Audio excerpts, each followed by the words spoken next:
Hey, this is Mad Movie Mark with the Mad Movie Mark Movie Review. Thank you for joining me as I review the 2020 drama Nowhere Special. You know, John, these people, they may be a bit know-it-all, but they are professionals.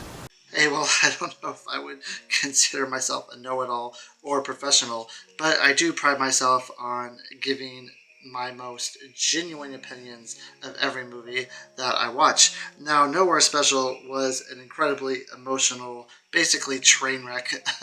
It made me look like a train wreck, essentially. This movie, I was bawling throughout the entire movie. And I think because I'm a father, that's why I was bawling. But you don't necessarily have to be a parent for this movie to affect you. I think this movie can universally make everyone cry and make everyone an emotional basket case, and that is the power that movies have, is that it can draw that response from you, it can draw that emotion from you, and it can do that to me. This no other medium, nothing else can draw these type of emotions like a movie can. So this is a movie about a father. He's a young father. He's probably in his uh, early mid 30s, maybe early 40s. I have a really hard time judging age, but he's somewhere around there. He's very young. He is a window cleaner.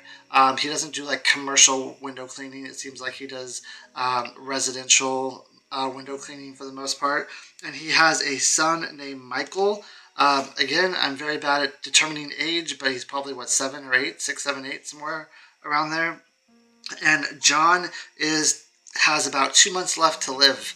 Now we don't know what he has or how he's dying or why he's dying, but he has about 2 months left to live. And this movie is him trying to grapple with the thought of death, trying to not tell his son that he's dying. But his son, I think, kind of realizes it as the movie goes on, and to help find a new family for his son for when he passes away. Now, his wife left him after the birth of their child because she was born in Russia and she wanted to go back to her homeland of Russia. So she left him, and she left him with John. So she is not an option left him with Michael. John is the father. So she is not an option for Michael to go back to.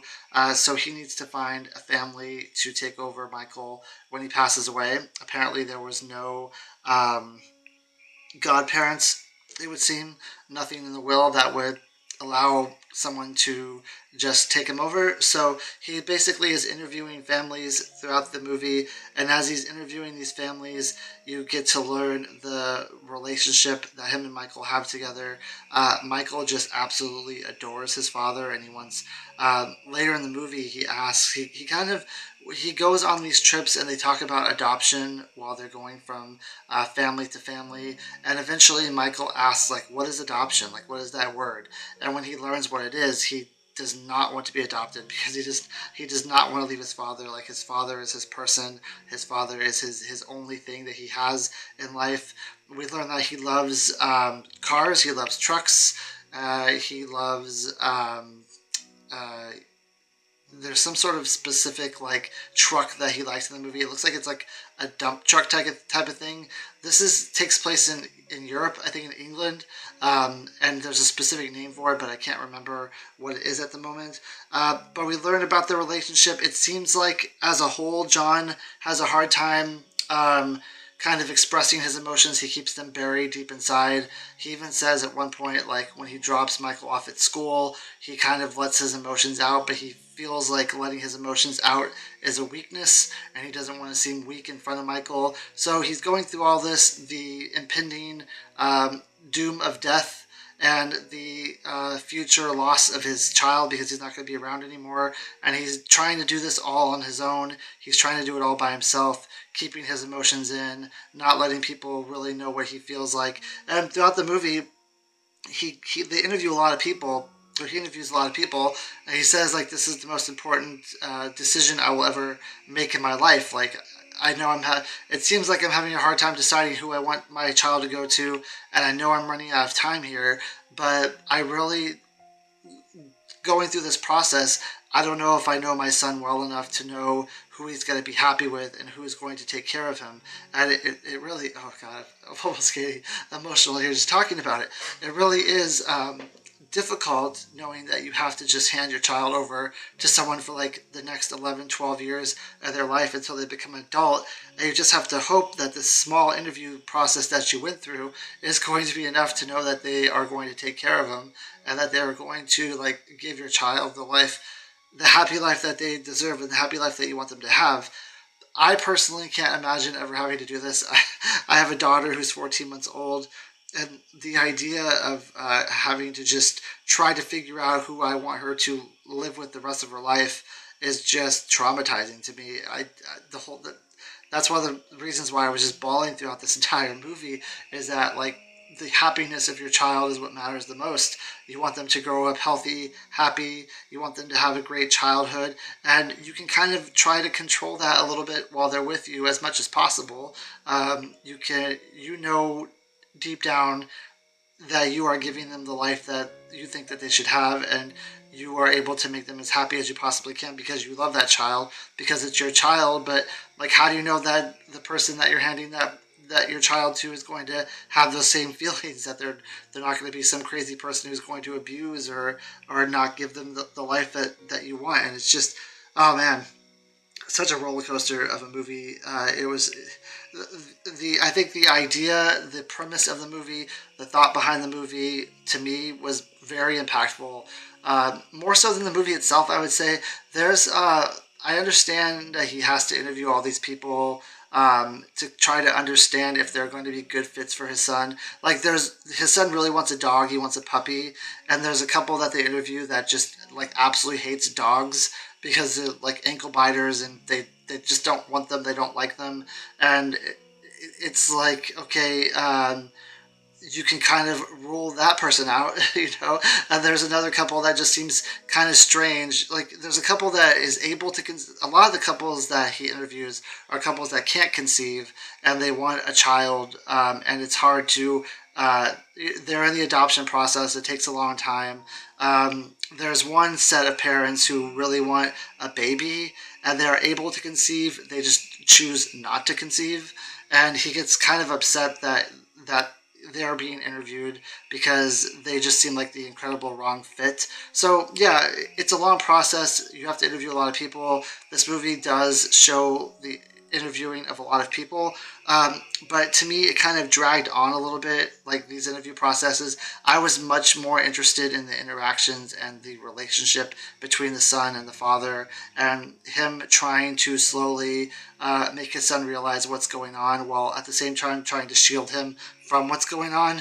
It's a very hard back and forth. It's a very hard process that he's going through with his child, to show his child that he needs to go to a different family, but also try to explain it in a way that doesn't absolutely emotionally destroy and wreck him.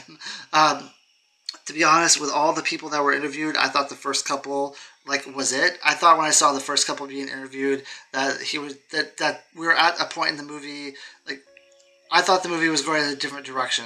We were going to interview this first couple, that was going to be the couple, and then the movie was going to kind of be the child trying to like be introduced into the life of this couple, and you know that was going to be the whole movie, is how he's slowly being introduced and how he's slowly getting put into this couple's life. But that wasn't it at all. I thought that first couple was absolutely amazing.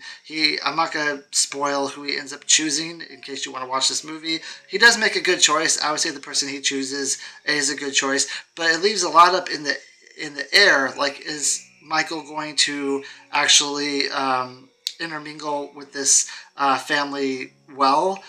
Is it going to be eventually going to be a good fit? I would have liked to know like how this ended with Michael's life, because at the end of the movie he just kind of gives Michael to this family, and then that's kind of it. Like, that's how it ends. I would have loved to. Personally, from a parent's point of view, like, how did it actually end up? How did it happen?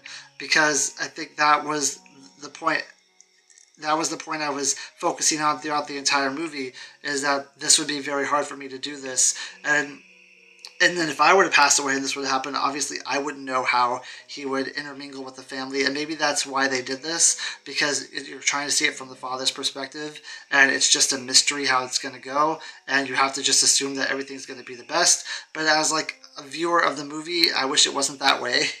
I wish I actually knew what was going to happen. But the relationship between the father and the son is absolutely magnetic. It's amazing.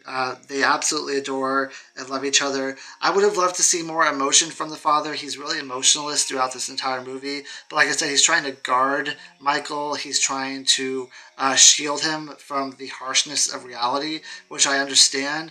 But I wish there were more moments where you see John by himself showing his emotions, like actually breaking down and being like a real person instead of, he almost seemed like he was just kind of like a robot going through the motions throughout this movie. You don't see a lot of emotion from him, especially at the beginning of the movie, where I wish you would have seen emotion from him throughout the entire movie. But it's still, this is still a heartbreaking movie. Obviously, it achieves what it's trying to achieve. Now, I did read somewhere that this was based on a true story, but the actual people it's based on were kept a secret, so it's no idea who the real father and real son were. Though I imagine that this is like not a too uncommon of a story, that this type of thing does happen, especially if you have a child and both parents pass away and you don't have a godparent that's like in an actual will. You know, like you tell someone, oh, I want you to be my kid's godparents, but you don't actually make it legal. So it's like, it doesn't matter. From what I understand, like just telling someone they're a godparent doesn't matter. Now, I don't know how often it is that you know that you're going to die and you have to find someone for your child to be with. I think a lot of instances it's more of like uh, it's something tragic happens and someone just dies suddenly. But I can imagine that this is something that does happen every now and then, or at least creeps up every now and then. And I just don't know how, as a parent, I would be able to go through that. Obviously, as a parent, you are supposed to pass away before your child, but you also want to see your child grow up. You want to see your child happy. You want to see your child maybe have children, or if that's what they want to do, or have like a job that they enjoy, that they love going to, you know, living the life that they want to live before you pass away. You want them to know that they're going to be okay, that they're not going to suffer, that they're not going to, that there's no question marks really, or at least enough question marks have been taken care of to where you are able to pass away without any worry about that. The situation that he's left in here is just it's terrible for both sides. It is so depressing. It is so heartbreaking. My heart was literally shattered watching this entire movie. It was shattered into pieces. I really think it's an incredible movie. I think a lot of people should watch it, and I'm going to give it a 9 out of 10. That's 2 9s out of 10s in a row for these movies that I've been watching. I hope you join me next time when I review a movie that is, let me see here, I have to bring it up on my list. I'm reviewing,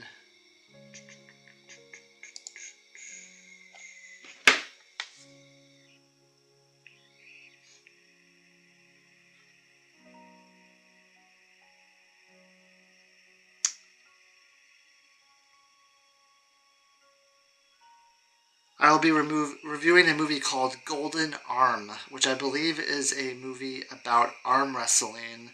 So we'll see how it compares to Over the Top, right? That's really the pinnacle of arm wrestling movies. So anyway, I hope you have a great day. Thank you. Bye.